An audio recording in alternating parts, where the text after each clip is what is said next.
Iyo, itong prosthetic leg po, prosthetic leg po talaga dapat. Para po safe gamiton. Sa kung araw po kayan, hindi mo po talaga safe. Baka, iyo po nga baka malugad na naman. Yun. Magandang araw po mga ka-rides. Bali, nagpapasalamat po ulit ako sa ating Panginoon. Kasi mayroon na naman pong kumasa sa ating challenge. Ito po yung utusan mo ako para maipaabot ko ang tulong nyo. Kaya nagpapasalamat po akong sobra. Kasi marami pong kumakasa sa ating challenge. Sa ngayon po yung latest from USA po ito. Dadalhin po natin kay Mr. Ernesto Francisco. Nagpapasalamat po ulit ako sa lahat ng kumasa ng aking challenge. Maraming salamat po. God bless you all. Tapo. Noy. Ay, Nering. Oh. Ay, igwa naman kung igwa kung papaabot na tabang. Hali ni sa tuyang sponsor. Ayun po. Hali ni Cole sa tuyang sponsor ko grocery. Nagtaw siya para pamasko mo. Salamat maray po Ma'am Nani sa pilaong mo sa kuya mo niya. Pamasko.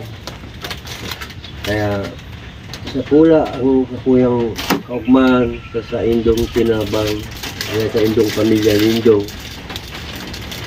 Hindi lang po araw kanyang kamugtakan ko. Kaya salamat sa maray ang tabang nindo sa kuya. Kaya nakulang ugmaw na maray ang puso ko sa indong pamilya Ma'am Nani Aguilar. Ali yang call sa yaon siya ngunya sa USA. Bali pinadara niya yan sa tugang niya itong kwarta. Tapos si tugang niya ang nagsaod. Yun. Kaya salamat daw pong maraya Ma'am Nani Aguilar sa tinao mo pong amay na pamasko po sa inda. Iyo po niyo ang pira na nga ng edad mo tabi? 62 si Manny Erning Francisco, 62 years old na.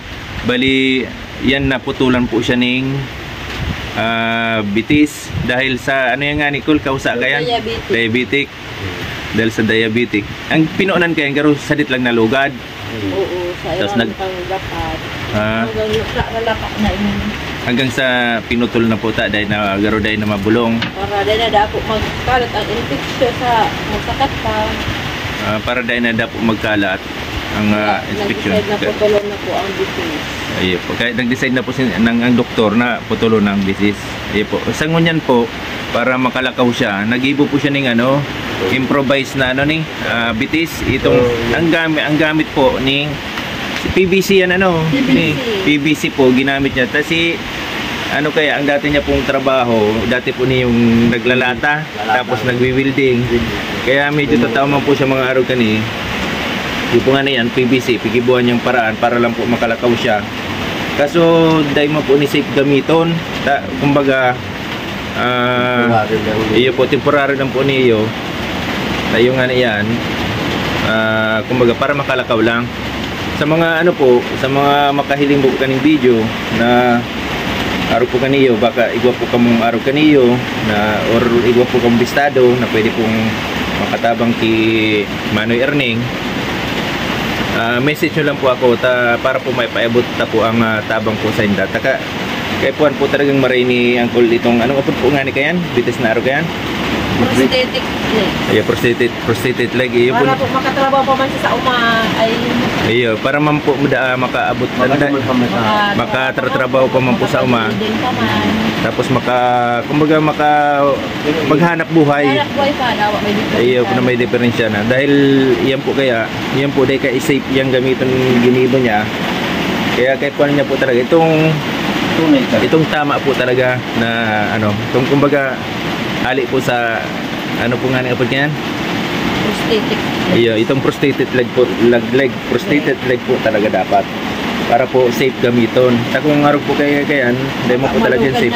Baka iyo po nga baka malugad na naman, yun naman po unang kang kausana naman kang kaya dapat yung safe po na.